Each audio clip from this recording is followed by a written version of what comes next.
My sister told everyone I ruined her marriage and made our parents boycott my wedding.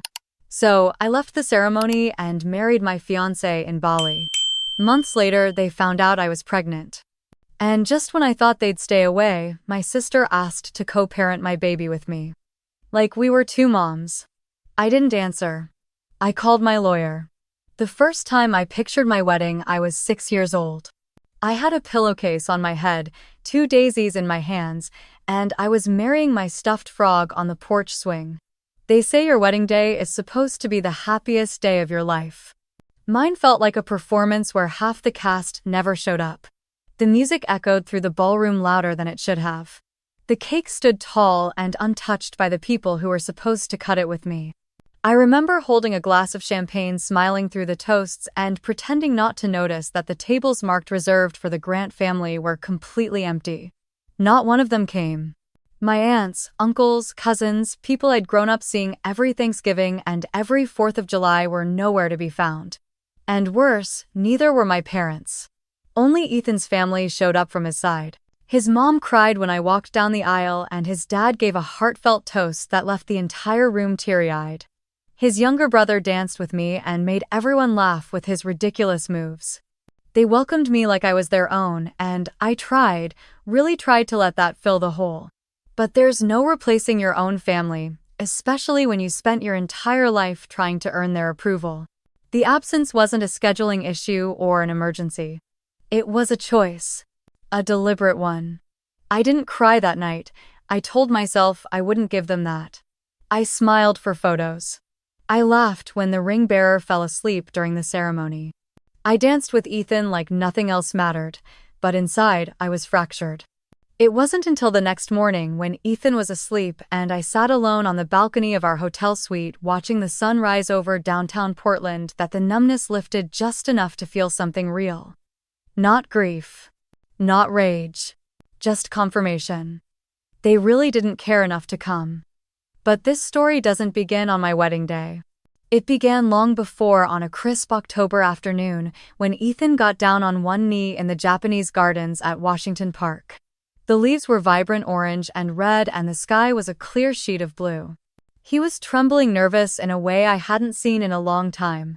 His voice cracked when he said my name, but his eyes were steady, full of love. I said yes before he even finished the question. A couple nearby cheered. Someone offered to take our picture. We kissed under a maple tree, and I remember thinking for the first time in a long while that maybe life was finally about to go right for me. I called my mom that evening, still glowing.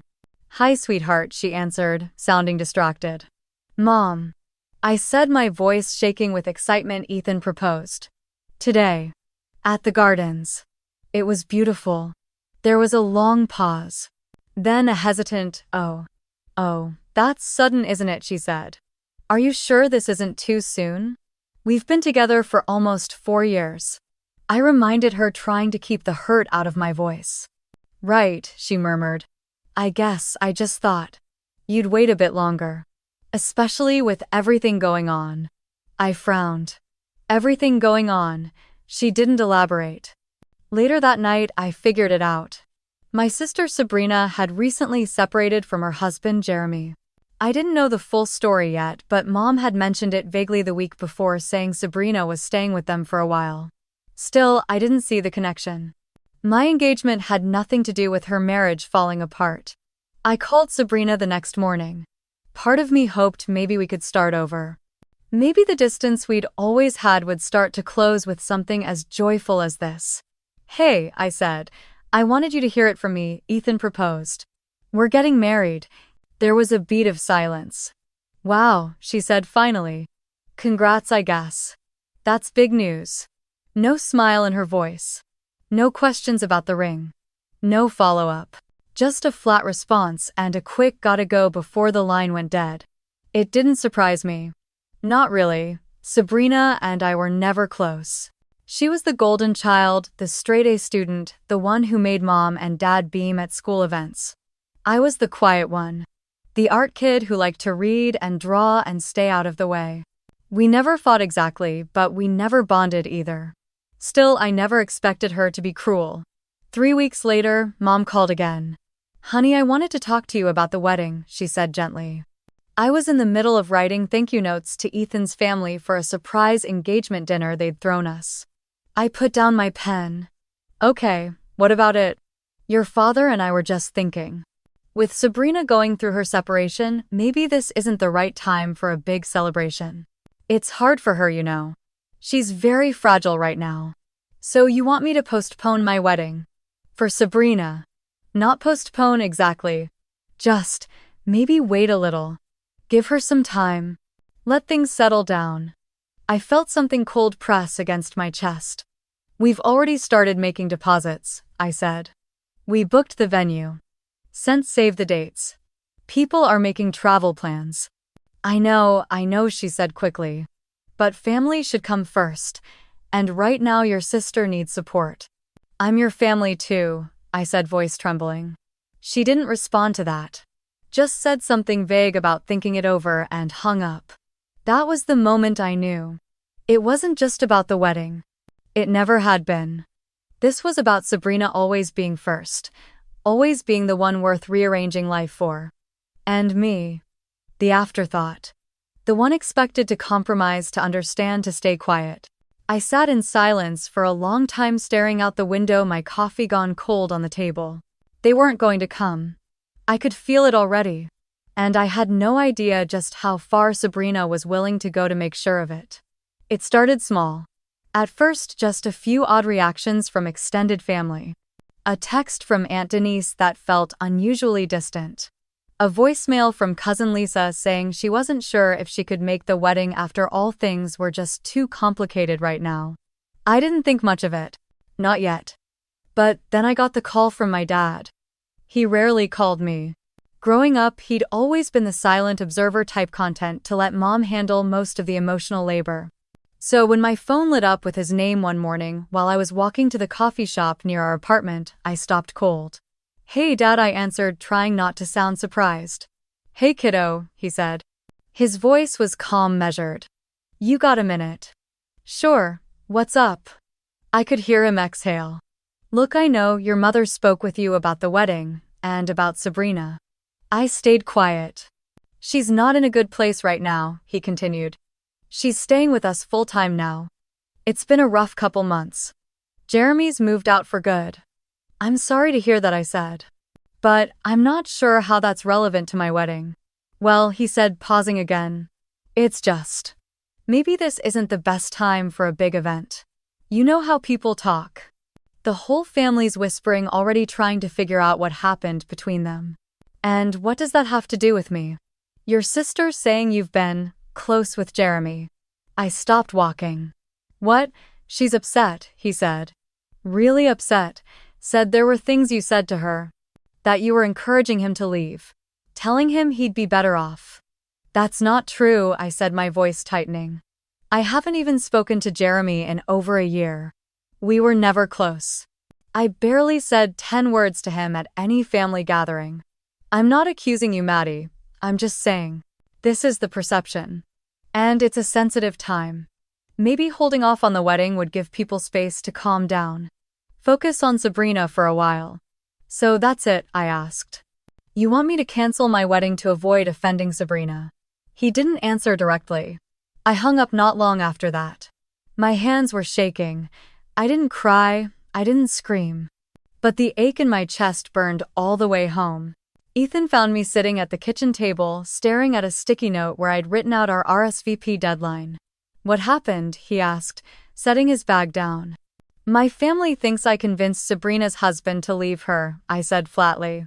And they want me to postpone the wedding so she can have some peace. Ethan blinked. Wait, what? I told him everything. The phone call with my dad. The way the family was slowly pulling away. The lie Sabrina was telling, and how my parents weren't even questioning it. This is insane, he said. Do they have any idea how long we've been planning this? They don't care, I whispered. Not really. If it's between Sabrina and me, they've already made their choice. The next few weeks were brutal. More relatives sent their regrets. Some stopped responding altogether. One of my cousins, who I used to be close with, texted me a vague "I hope things settle down soon," and then disappeared from all social media. I tried to confront it directly. I called my mom one afternoon needing to hear something, anything that would make sense of it. "Mom, why is Sabrina telling people I caused her divorce?" There was silence. Then a sigh.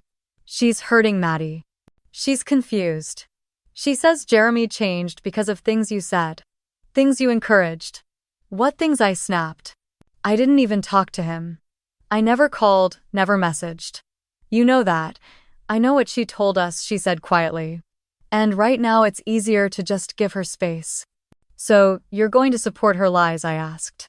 "You're going to let her burn my wedding to the ground because she made a bad marriage choice?" "She's your sister, Madeline. Blood matters." I was stunned. "You're my mother," I said. "Doesn't that matter?" I didn't hear from her again after that. That night, Ethan and I sat on the floor of our living room surrounded by boxes of wedding decor that had just arrived. I picked up a place card holder and stared at it like it belonged to someone else's life. "Maybe we should elope," I said quietly. Ethan reached over and took my hand. "Number. We do this on our terms. Not theirs." I nodded, but the damage had already begun. Every time another RSVP came back with a no, it felt like another crack in the foundation of my sanity. Then came the message from Jeremy. I didn't expect it. It landed in my inbox like a ghost from a past I never paid attention to. "Hi Madeline, I'm really sorry to bother you. I just wanted to say I'm sorry about all this. I don't know what Sabrina's been telling people, but I know none of this is your fault. I never believed it was." I stared at the screen, breath caught in my throat. "If you ever want to talk or just want to hear what really happened, I'm here. Again, I'm sorry you're going through this." I didn't reply. Not then. But that message was a turning point. Sabrina wasn't just venting, she was orchestrating. And my parents, knowingly or not, were helping her. The next week felt like I was living in the middle of a silent storm. On the surface, nothing looked different. The wedding plans were still moving. The florist confirmed the order. The venue coordinator sent over the layout. I picked up my dress from the boutique in downtown Portland with my best friend Olivia, who cried when I tried it on again and told me I looked like poetry. But behind the scenes, things were unraveling. The RSVP list started to shrink. People who had once gushed about how excited they were suddenly changed their tone. A few sent polite messages citing travel conflicts or unexpected work obligations. Others didn't bother with an excuse at all. They just stopped answering. One night, Olivia called me while I was meal prepping in the kitchen. "You okay?" she asked. "Yeah, just tired," I said. "Trying not to burn this chicken." I heard her hesitate. "So, I wasn't going to say anything, but you should probably know. There's a group chat. Some of your cousins are in it. They've been talking about the wedding." I paused. "What do you mean it's not good, Maddie?" "Sabrina's in there. She's been posting these cryptic little messages. Stuff like how betrayal always comes from the people closest to you. And how some women just can't stand to see their sisters happy." My stomach twisted. "She hasn't said your name," Olivia continued, "but it's obvious who she means. And your Aunt Linda commented something like, maybe Jeremy wasn't the only reason the marriage didn't work." I leaned against the counter, the spatula slipping from my fingers. Are they really buying this? Some of them, yeah. Not all. But the ones who always fawned over Sabrina, they're all in. I wanted to laugh. Or scream. Instead, I thanked her and ended the call, then stared at my phone like it was some cursed object. Sabrina had always known how to craft an image. She was the polished one. The one with the curated Instagram and the sorority friends and the carefully posed holiday photos. So it didn't surprise me that she'd taken her heartbreak and wrapped it in soft lighting and melodramatic quotes. One day she posted a photo of a wilted rose on a windowsill. The caption read, "Loss cuts deepest when the knife is held by someone you called sister." Another post was a picture of her and Jeremy in happier times. The caption was just a broken heart emoji and the word remember. It was subtle, strategic, and deeply dishonest. I kept waiting for someone to message me to ask for my side, but no one did. Not even the cousins who had danced with me at family reunions or shared secrets with me at sleepovers when we were kids. They just disappeared. I tried to focus on the wedding. Ethan ever steady threw himself into the final details. He built the photo booth backdrop himself in the garage. He double-checked the table layout. He sat with me on the living room floor stuffing welcome bags with little jars of honey and handwritten notes. "We're still doing this," he said one night as we folded programs. "It's not about them." I know, I said, trying to believe it, but each day felt a little heavier. Each step closer to the altar felt like walking into a fog I couldn't shake. At one point, I called my cousin Emily. We hadn't talked in weeks and I missed her. "Hey," I said when she answered. "I just wanted to check in. See how you were." There was a long pause.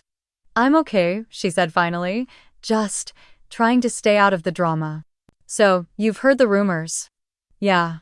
Look, Maddie, I don't know what happened, but everyone's saying different things, and Sabrina's been through a lot." "So have I," I said. "But I guess no one cares about that." She didn't reply. I ended the call gently and added her name to the list of people I couldn't count on anymore. One night Ethan found me sitting in the closet hugging my knees. "They think I'm the villain," I whispered. "My own family. Because Sabrina's good at sounding broken. And I've never been good at making people feel sorry for me." Ethan sat down beside me and pulled me into his arms. "They're wrong," he said. "And if they can't see who you really are, then they never really saw you at all." The words comforted me more than I expected. I closed my eyes and let myself breathe in the smell of laundry detergent and his cologne. For that moment, I felt safe. The next morning, we finalized the seating chart. Half the family tables were now marked friends of the bride instead. Olivia offered to fill in wherever needed. So did Ethan's cousins. My in-laws were kind, generous people who barely knew me but treated me like I mattered. Like I was enough. I clung to that. To them. The day the invitations were scheduled to go out, I received a text from Sabrina. "I hope you're proud," it read. "You've taken everything from me. I hope your wedding is worth the wreckage you left behind." I didn't respond. I just stared at the screen until the words blurred. She wasn't just angry, she wanted to destroy me. And my parents. They still hadn't said a word. It was a Tuesday morning when Olivia sent me the screenshot. I was at my desk trying to focus on emails from the caterer when her message popped up. "Have you seen this?" I opened the image and my stomach dropped. It was a Facebook post from my mom. A photo of a little girl sitting alone on a bench in a garden, her face turned away from the camera. The caption read, "Some daughters build bridges, others just burn them to feel warm." There were over 20 comments already. Sympathy. Agreement. A few subtle jabs from relatives I hadn't heard from in months. Aunt Margaret had replied with praying for peace. Uncle Ray posted a broken heart emoji. The worst part was the likes. The silent support. As if this quiet condemnation was somehow noble. I didn't know what hurt more. The passive aggression or the fact that it wasn't even subtle. Ethan walked into the room just as I set my phone down on the desk. "What happened?" I handed it to him and watched his expression harden. "She posted this publicly?" he asked. With their real names commenting, I nodded. He looked at me carefully. "This is getting out of hand." "I know. You okay?" "Not really." He took a breath, then grabbed his phone and started typing. A few minutes later, he handed it to me. "Caleb says he can help. He's been following everything. If this keeps going, he thinks we can at least send a cease and desist to stop the defamation." I hesitated. Caleb Owens was one of Ethan's closest friends from college, now working at a mid-sized law firm in Seattle. He'd always been kind whenever we crossed paths, the kind of guy who remembered birthdays and sent thoughtful wedding gifts. But this felt personal. Messy. "I don't know," I said. "It feels extreme." "Extreme is publicly accusing you of ruining your sister's life," Ethan said. "Extreme is letting your mother make you into a villain online while pretending it's poetic." I didn't respond. I just stared at the screen. The image of the little girl on the bench still burned into my mind. That night, Caleb called. "Hey, Maddie," he said. "Sorry this isn't under better circumstances. Thanks for offering to help," I said softly. He asked me a few questions. About what had been said publicly. About Sabrina's posts. about any screenshots or written statements from people who had changed their mind about coming to the wedding. If you want to go forward, he said, I can draft a letter. Nothing aggressive, just a formal request to stop the falsehoods and take down what's already been posted. I'll think about it, I told him. The next few days felt quieter, but not in a good way. It was the kind of quiet that comes before a thunderstorm. My phone didn't buzz as much. No texts from cousins, no calls from relatives. But the air felt heavy. Then another post surfaced. This one from Sabrina. It was a photo of an ultrasound. Not hers, of course. A stock image.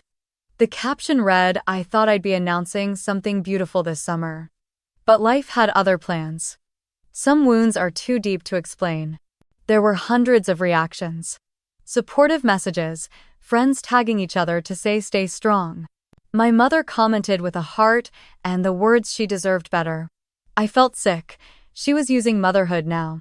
Playing the victim of infertility, grief, betrayal, all rolled into a single narrative that cast her as the wronged woman and me as the heartless thief. Ethan and I were sitting on the porch that evening when I finally broke the silence. Let's send the letter. He didn't even hesitate. Okay, I'll call Caleb in the morning. And then what I asked. Then we get married. We move forward. We stop letting them write your story for you. It sounded simple, but nothing felt simple anymore. That weekend Lorraine called. I didn't pick up. She left a voicemail that started with your sister is hurting and ended with you don't know what motherhood does to a woman's heart. I deleted it. Then she texted me a photo from my childhood. Me and Sabrina sitting in matching dresses on Easter Sunday. I was 5, she was 7. We were both holding little baskets of plastic eggs and laughing. The caption said, I miss this. I didn't reply. Later that night, Ethan sat down next to me with his laptop and opened up a draft of the letter Caleb had sent. It was calm, precise. A formal notice that defamation and false allegations could have legal consequences. It asked for the removal of the social media posts and the cessation of all further public discussion implying wrongdoing. It wasn't angry, it was controlled. I signed it. Then I closed my computer and stared out the window for a long time, listening to the wind tapping softly against the glass. We had tried kindness, silence, patience. Now we were choosing something else. The hallway outside the bridal suite was eerily quiet. I could hear the faint hum of the air conditioning and the echo of someone's heels down the corridor. Inside, I sat on the edge of a velvet ottoman still in my robe, staring blankly at the wedding gown hanging on the door. It was supposed to be the happiest day of my life, but I felt like I was watching someone else's disaster unfold in slow motion. My phone buzzed again. This time it was a text from Olivia. Check your email, now. I unlocked my phone and tapped into my inbox. There it was, forwarded from someone I didn't even know. A public post from a Facebook account under a fake name. But the photo was of me and Ethan, taken from our engagement announcement. The caption was brutal. How would you feel if your sister married your husband? I stared at the screen in disbelief. There were hundreds of shares. Comments ranged from confused to cruel. Some were already speculating about my character, calling me everything from a snake to a manipulator. And then I saw a name I recognized. Aunt Marlene had commented, I can't believe this. If it's true, I'm heartbroken. My stomach dropped. Olivia burst through the door, breathless. You saw it, I nodded. My throat was too tight to speak. It's spreading, fast. People are starting to talk downstairs. A few of your mom's cousins just left the venue. I stood up, hands trembling. My reflection in the mirror looked like a stranger. I looked like a bride, but I felt like a scandal. Ethan walked in a moment later, phone in hand.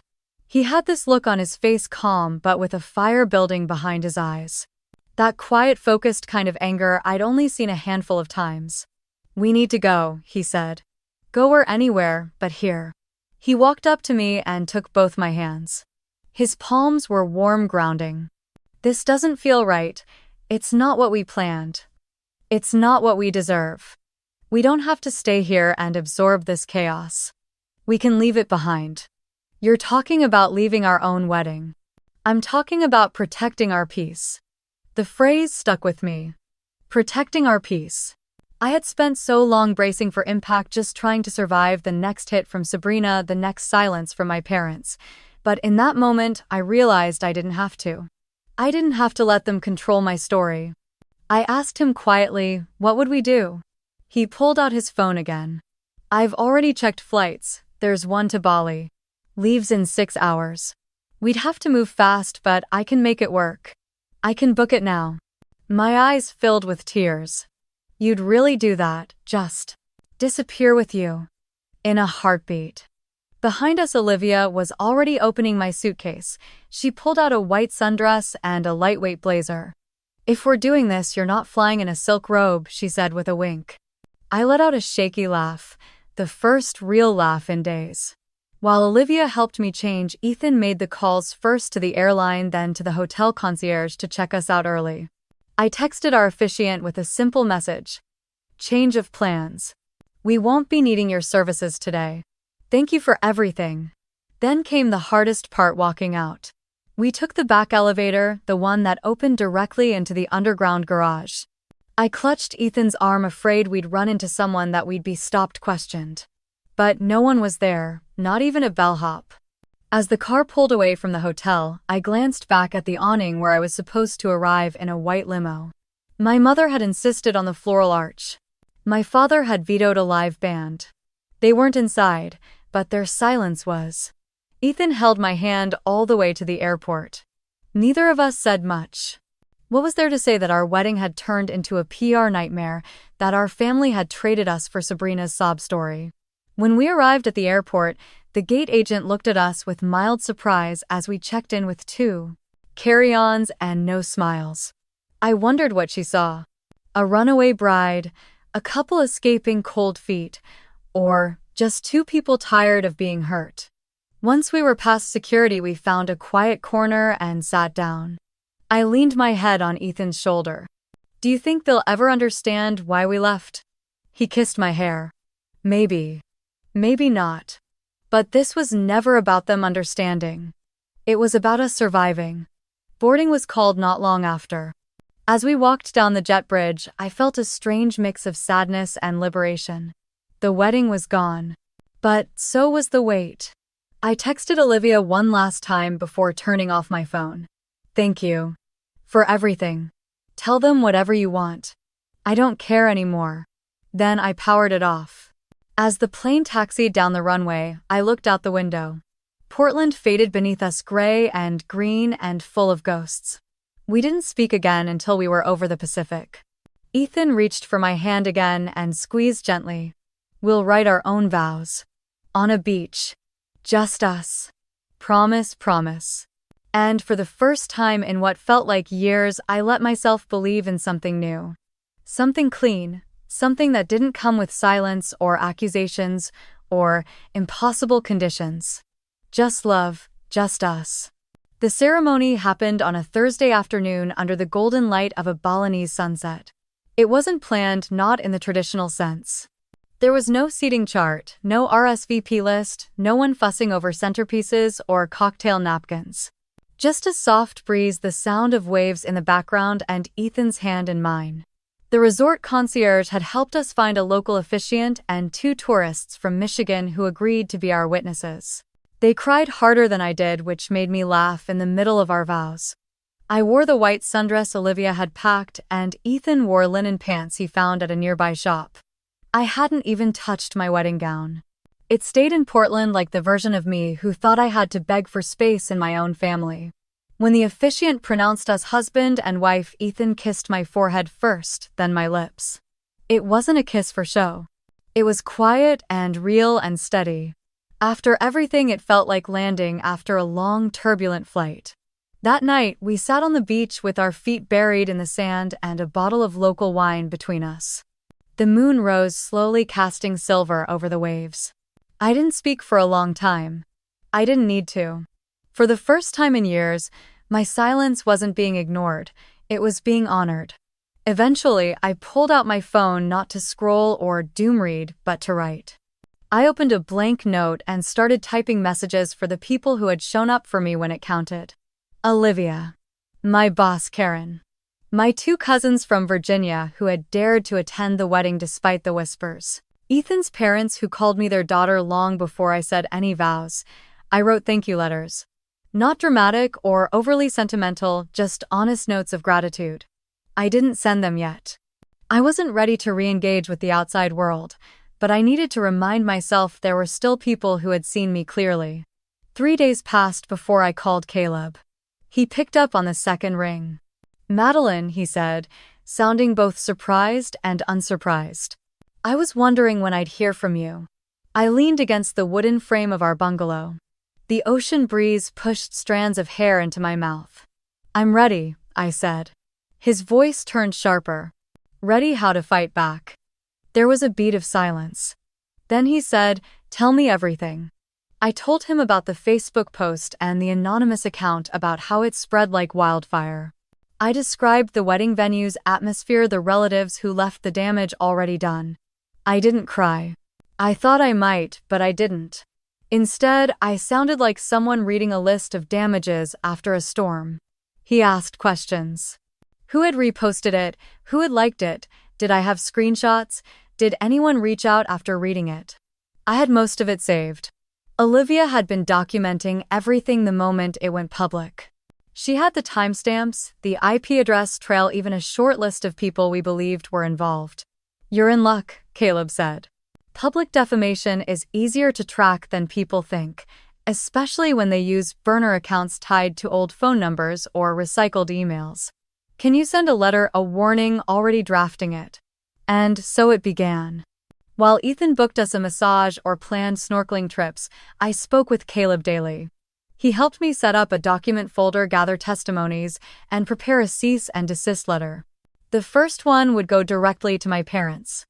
The second to Sabrina. "It won't stop them completely," he warned. "But it'll put them on notice. And if they keep pushing, we escalate." Part of me still felt guilty. Like I was betraying something sacred by taking legal action against my own family. But another part, the part they had humiliated and ignored and slandered, felt something close to peace. This wasn't revenge. This was reclamation. Ethan and I stayed in Bali longer than planned. Each morning we'd wake to sunlight through sheer curtains and the sound of scooters humming past the resort. We swam. We hiked to temples. We made love like the world wasn't watching. One morning Ethan brought me coffee in bed and said, "I know you don't want to think about Portland yet, but I've been looking at places in San Diego." I looked up from my journal. "You want to move?" He shrugged. "It's a fresh start. We don't owe anyone an explanation." That phrase again. A fresh start. I nodded. "Let's talk about it when we get back." On our final evening, I wrote one last letter. Not a thank you note, not a legal draft. A goodbye. To my parents, though, I never sent it. "You taught me that blood doesn't always mean safety. That silence can be louder than betrayal. That sometimes the only way to heal is to leave. I still love the idea of you. But I can't keep loving people who only see me when they want something from me." I folded the letter and burned it in a small bowl on the terrace. The flame danced for a moment, then died out. The next morning I woke to a text from Caleb. "Letters sent. Buckle up." I showed it to Ethan and he simply nodded. "Let's go home," he said. And just like that, Bali faded behind us. But the woman who left Portland wasn't the one who came back. We had been back in Portland for 2 weeks when it happened. A regular Saturday, warm enough for short sleeves and iced coffee. Ethan and I decided to grab lunch at a little cafe near the Riverwalk. I was halfway through my grilled vegetable panini when I saw him. Jeremy Carlisle. He looked almost exactly the same. Tall, clean-shaven, the kind of careful posture that always made him seem too stiff for comfort. I hadn't seen him since before the engagement drama, and definitely not since the wedding chaos. He was standing in line holding a clipboard, clearly on a work break. I nudged Ethan and tilted my head slightly. He followed my eyes, then raised his eyebrows. "You want to say hi?" Ethan asked softly. I hesitated. But Jeremy looked up just then and our eyes met. I expected awkwardness. Maybe a nod or the kind of smile people give ex-in-laws in parking lots. But Jeremy surprised me. He stepped out of line and walked right over. Madeline. Ethan. Wow. Hi, Jeremy, I said cautiously. This is unexpected, he continued, smiling politely. Didn't expect to run into you two here. Just grabbing lunch, Ethan said. You client meeting down the street. Thought I'd sneak in a sandwich. There was a beat of silence before he said, I heard. Well, I didn't really hear much, just whispers. But you got married, right? We did, I said, watching his face. He looked genuinely pleased. That's great. I'm glad. In Bali, I added. Just the two of us. Jeremy blinked. Wait, what? We eloped, Ethan explained. Things got complicated back here. Jeremy let out a quiet laugh, not unkind, just incredulous. Complicated? Yeah. That sounds about right. We talked a little longer. He asked about the weather in Bali. I asked how work was, but the entire time I could feel something building. Jeremy was fidgeting slightly, his eyes glancing between the two of us like he had something more to say. Finally, after another sip of his coffee, he cleared his throat. Listen, he said. I hope it's okay if I bring this up, but there's something I think you should know. I put down my sandwich. It's about Sabrina, he said quietly. Of course it was. Go ahead, I said. Jeremy exhaled and leaned slightly across the table, lowering his voice. I know there was a lot of drama around your wedding. I wasn't involved and, honestly, I tried to keep my distance from it all. But I heard what she told people. About you, about the timeline, about the divorce. You mean the part where I supposedly stole her husband? I asked flatly. He winced. Yeah, that. Ethan stiffened beside me, his arm resting protectively across the back of my chair. Jeremy shook his head. I never believed it. And honestly, I should have said something back then. I just didn't want to stir up more chaos. But the truth is, you had nothing to do with our divorce. Nothing. I looked him straight in the eye. Then what did Jeremy glanced around, then looked back at us. You remember when Sabrina and I started having issues publicly, it was about kids. She wanted them, I didn't. But that wasn't the whole story. I nodded slowly. He lowered his voice even more. One night after one of our bigger fights, she came into the living room acting like everything was fine. We were talking about maybe trying counseling again. I said I was willing to discuss the idea of kids, not promise anything but talk, and she got this strange look on her face. Kind of smug. She said something like, it won't matter soon anyway. My stomach turned. She told me, he continued, that she'd stopped taking her birth control months ago. Without telling me. I blinked. She said it like it was a joke, but it wasn't. She'd been trying to get pregnant. Secretly. That's why I left, he said simply. Not the arguing. Not the different visions of the future. That. The breach of trust. I couldn't stay married to someone who would manipulate me like that. I felt my throat go dry. Jeremy looked down for a moment, then back up. I didn't tell your parents. I didn't tell anyone. I figured it was over, I just wanted to move on. But then I started hearing these rumors. That you were the reason we split. That you were planting things in my head. It made me sick. I could feel Ethan bristling next to me. So why now? I asked gently. Because I see the two of you, and I realize how unfair it was to let that story hang in the air. If there's anything I can do to set the record straight, just say the word. You'd be okay with me telling people the truth? I asked, surprised. Tell whoever you need to, Jeremy said firmly. I've got nothing to hide. He pulled a business card from his pocket and slid it across the table. If your lawyer needs a statement, I'll write one. Thank you, I said quietly. He nodded once, then stood up. Congrats again, he said before heading toward the counter. When he was gone, Ethan turned to me. You okay? I think so, I said, staring at the card. It felt like one more brick had been pulled from the wall Sabrina tried to build around me. She had blamed me to protect herself, and now the one person who could clear the fog had just handed me a flashlight. I slipped the card into my bag. Let's go home, I said. And for the first time in a long time, the word home didn't taste bitter. I woke up the next morning with the weight of everything we'd learned from Jeremy pressing heavy on my chest. The betrayal. The years of silence. The lies that cost me my wedding. I thought about how many times I'd stayed quiet to keep the peace. How many conversations I'd swallowed whole hoping one day the truth would just rise to the surface on its own. But the truth doesn't float. It sinks under the weight of others' narratives if you don't pull it up yourself. So I did. I sat at my desk, opened my laptop, and started to write. Not with rage, not with bitterness, but with clarity. Caleb had already prepared a set of documents in case we ever needed to defend ourselves legally. But what I was writing now wasn't legal defense, it was personal. It was everything I had carried for so long lined up in paragraphs plain and unembellished. I included only facts. The timeline. The silence. The smears. The emails from relatives uninviting themselves. The screenshots from the group chats my friends showed me. And yes, with Jeremy's permission, I included what he told us about the birth control betrayal and Sabrina's decision to spin her unraveling marriage into a blame game against me. I attached Caleb's notarized statement confirming the timeline and factual backing of every point. Ethan sat beside me while I wrote. He didn't say much.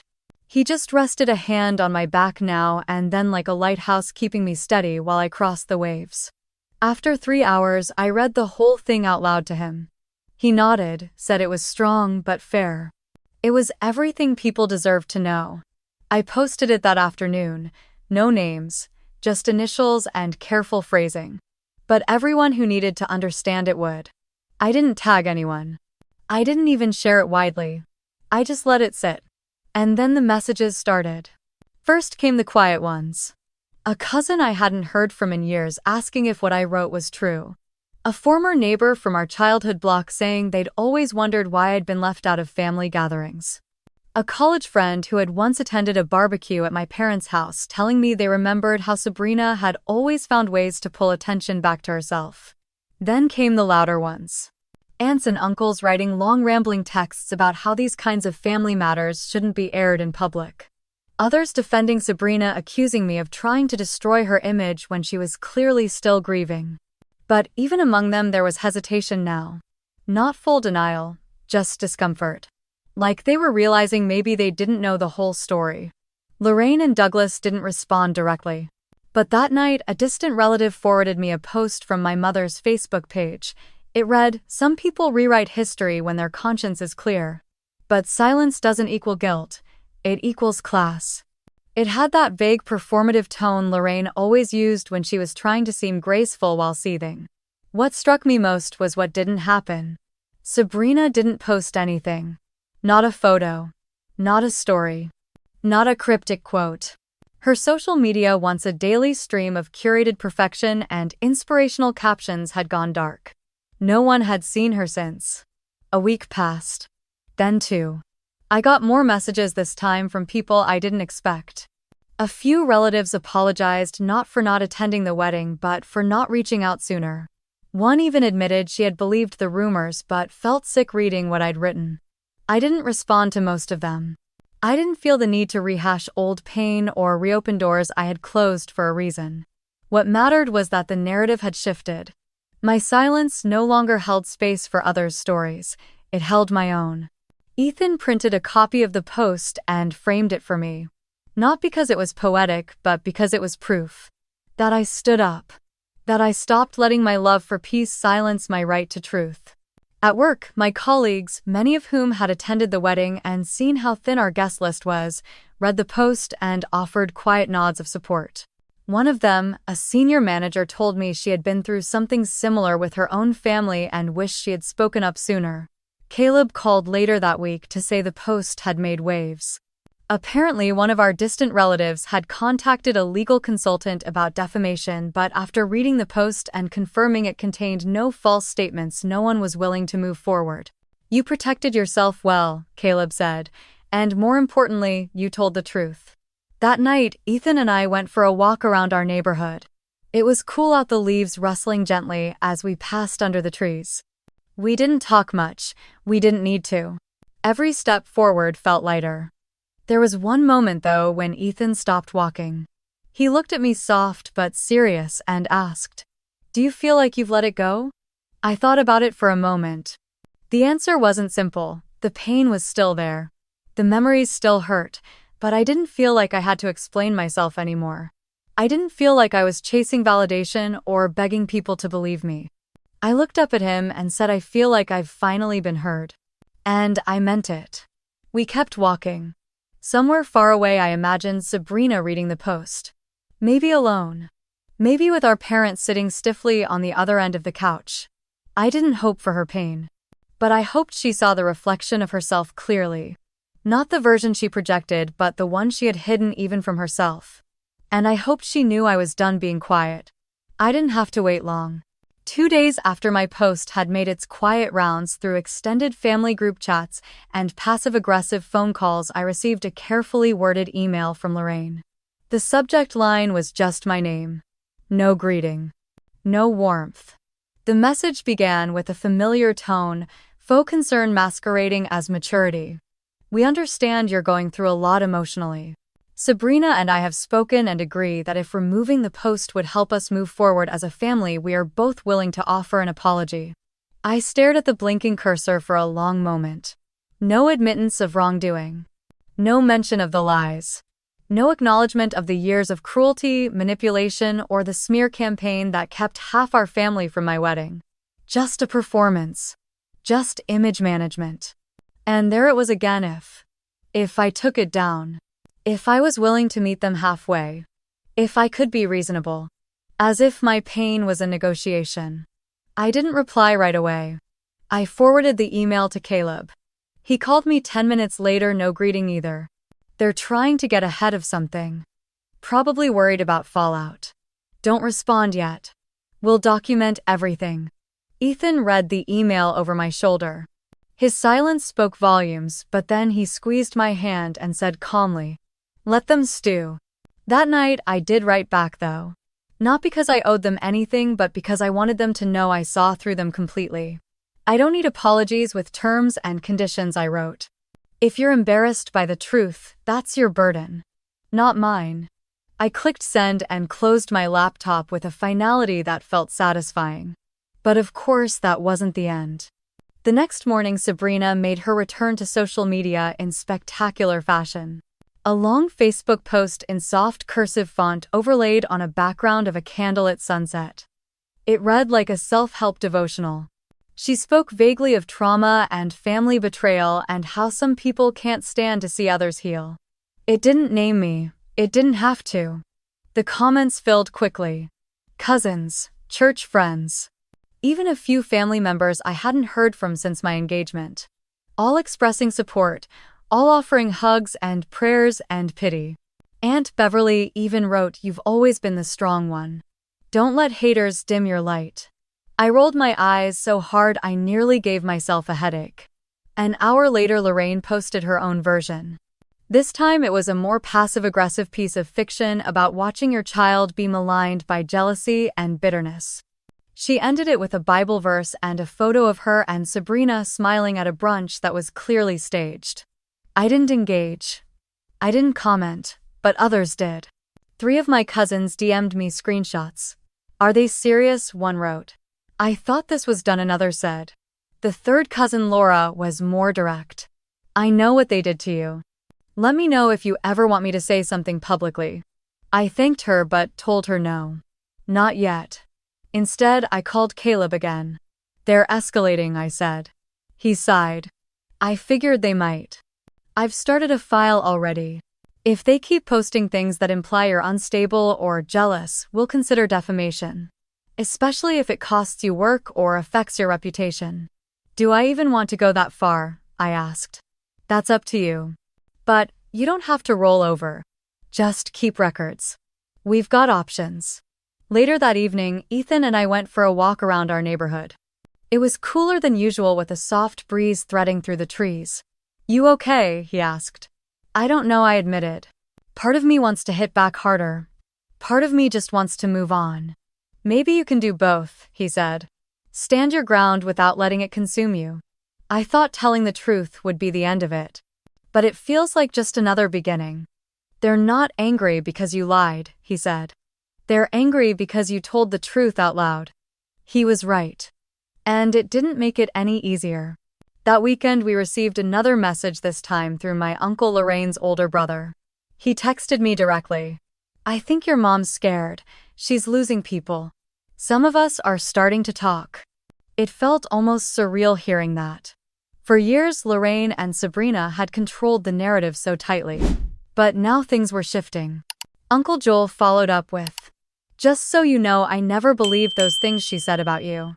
I just didn't know what to do." I didn't respond. I appreciated it, but silence had long been his choice. And now he wanted to stand in the light because it was safer.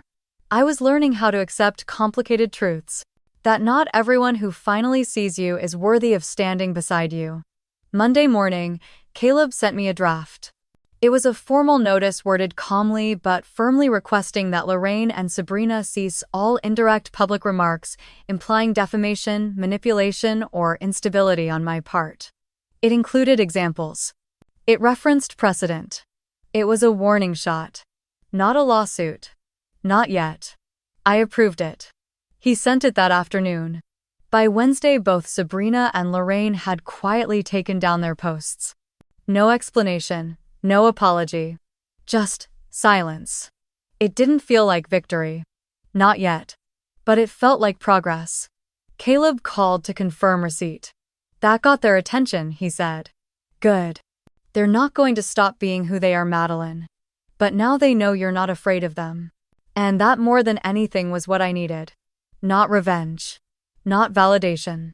Just for them to understand that the version of me they thought they could silence no longer existed. I was my own storm now. And the forecast wasn't in their favor. Things grew quiet after that. Not peaceful. Just quiet. No more cryptic posts. No more emails with veiled threats. No cousins reaching out with screenshots. It was as if collectively the Grant family had decided to pretend I no longer existed. And honestly, that suited me fine. I decided not to sue. I told Caleb over the phone one afternoon while walking through a local bookstore, the smell of old paper and coffee grounding me in a strange kind of calm. I just said, "I think I'm done." He didn't argue. "Then that's the right call." It wasn't because they didn't deserve it. It was because I didn't need it. I didn't want courtrooms and headlines and depositions. I didn't need a judge to tell me what I already knew.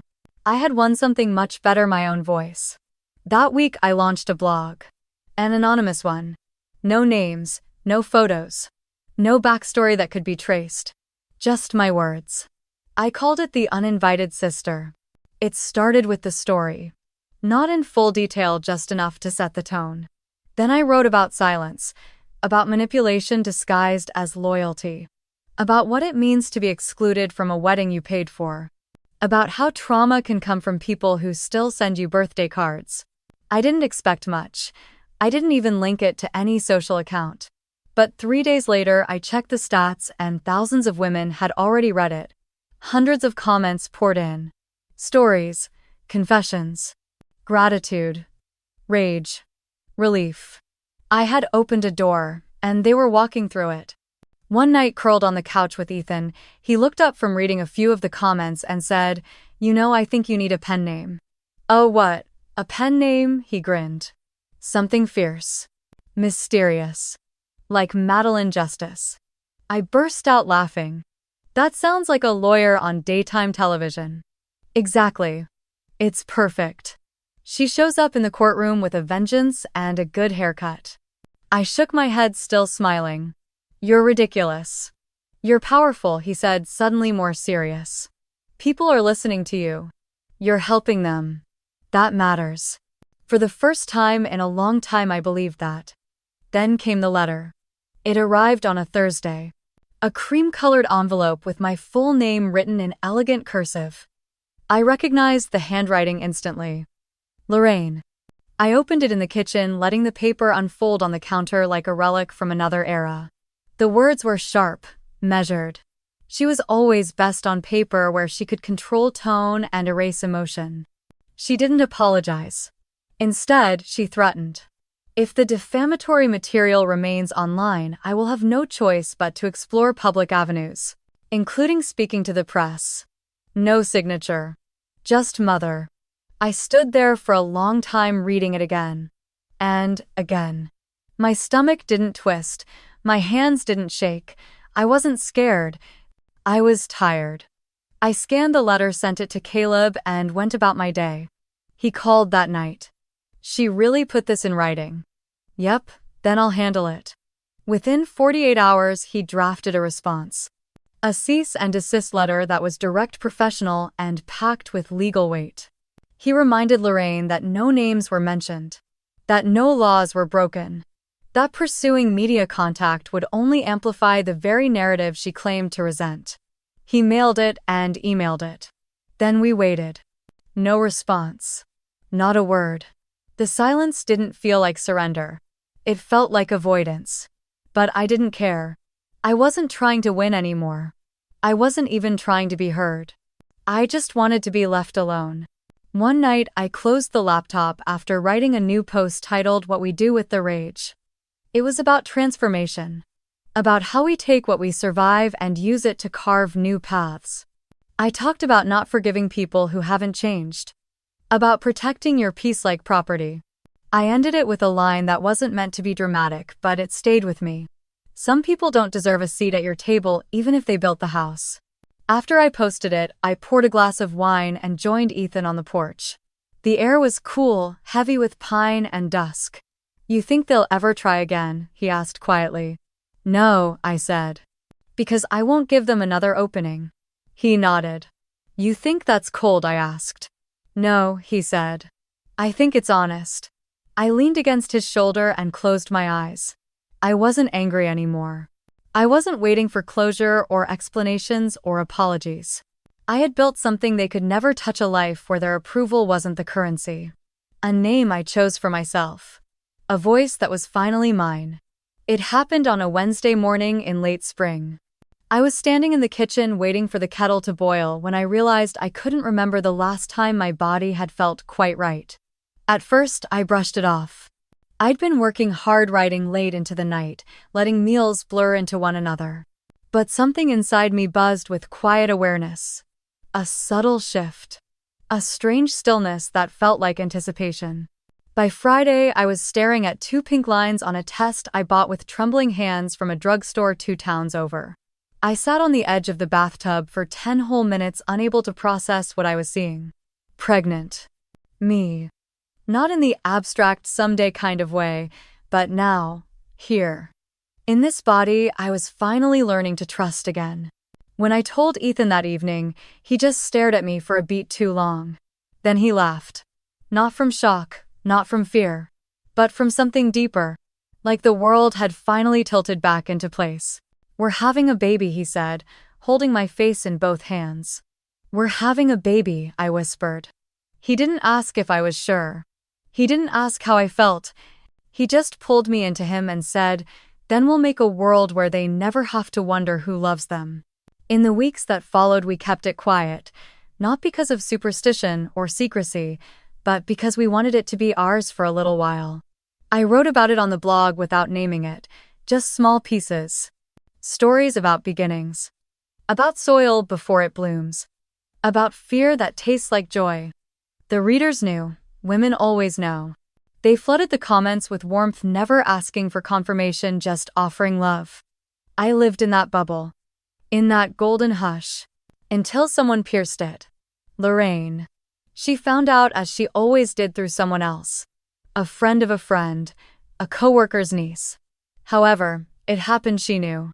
The envelope came in the mail again. Cream-colored. Familiar. I didn't open it right away. It sat on the kitchen counter for 2 full days before Ethan finally said, "Do you want me to read it first?" I shook my head. "Number, I need to." Inside was a card. Soft pink, a watercolor of 2 elephants trunk to trunk under a tree. Inside, the message in her handwriting. "We were surprised and overjoyed to hear your news. Sabrina and I would love to be involved in your child's life. Perhaps if you're open to it, they could grow up with 2 mothers instead of 1. I read it again. And again. There was no apology. No acknowledgement of what had come before. Just a delusional suggestion that somehow Sabrina could co-parent a child she had nothing to do with. Enclosed with the card was a handmade photo album. On the cover, gold foil letters spelled out in loving memory of family. Inside were pictures of me and Sabrina as children, of Lorraine holding us both. Of holidays, graduations. Moments that now felt warped and incomplete. I didn't finish flipping through it. I closed it and placed the entire package into a drawer I hadn't opened in months.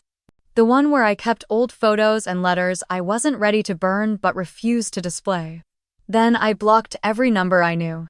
Lorraine. Sabrina. Even a few cousins I suspected might try to reach out on their behalf. The door wasn't just closed, it was sealed. That night I told Ethan what she'd written. He didn't react the way I expected, no rage. No jokes. Just quiet disbelief. She really thinks she can rewrite the ending, he said. Not this time. What are you going to do? I looked down at the tiny swell just beginning to rise beneath my shirt. It wasn't visible yet, but I felt it. Every moment, every breath, like a heartbeat beneath mine. I'm going to raise this child in truth, I said. No illusions. No performances. No fake family albums. Ethan nodded, his eyes soft. That's the best thing anyone's ever said, he whispered. In the days that followed, I felt a strange peace settle into me.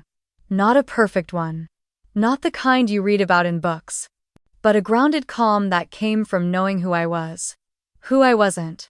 I wrote again. A post titled "The Door We Don't Reopen." I didn't mention the pregnancy. I didn't mention Lorraine or Sabrina. But the message was clear. Not every bond deserves a second chance. Not every history needs a sequel. And when someone shows you what family means to them, believe them the first time. I received more responses than ever. Women who'd raised children on their own terms. Women who'd walked away from parents who weaponized tradition. Women who learned that legacy doesn't mean loyalty. Each message was a gift. Each story a reminder that I wasn't alone. One reader wrote, "Your child already has the best mother. The one who chose to end the cycle." I printed that message and taped it to the inside of my journal. It stayed there whispering back at me on the days I needed it most. I didn't know what the future held. Whether I'd have a boy or a girl. Whether they'd have my stubbornness or Ethan's quiet strength. But I knew this. They would never doubt who I was. They would never wonder if I chose them. They would grow up knowing that love isn't something you perform for approval. It's something you protect. Fiercely. And without apology. The morning light spilled through the window as I watched Ethan swaying gently with our daughter in his arms. Her tiny hand rested against his chest, her breathing soft and steady as if the world outside had nothing to prove. We hadn't chosen a name right away. It took time.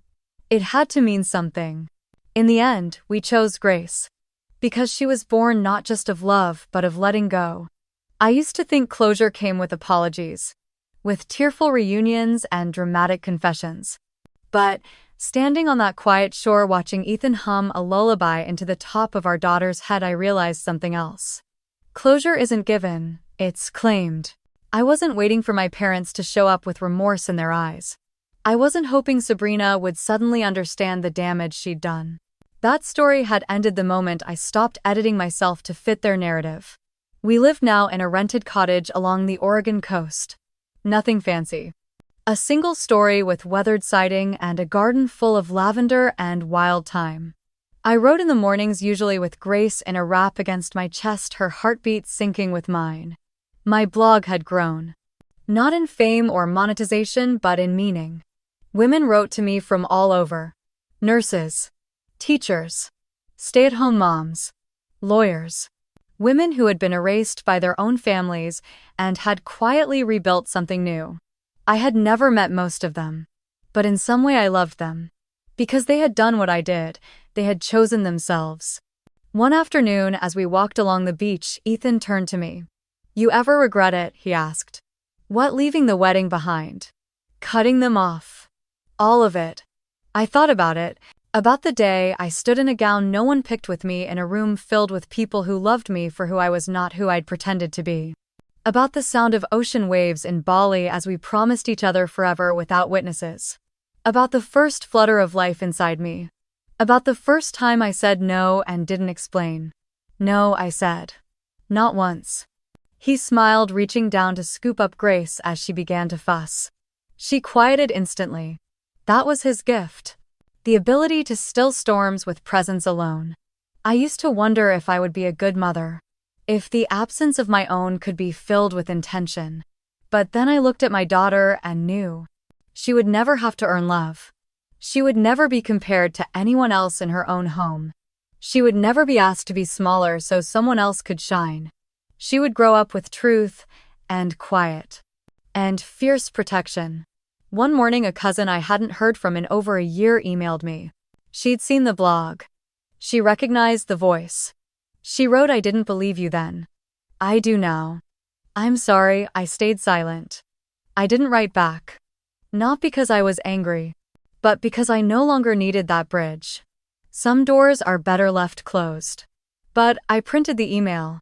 Not as a trophy.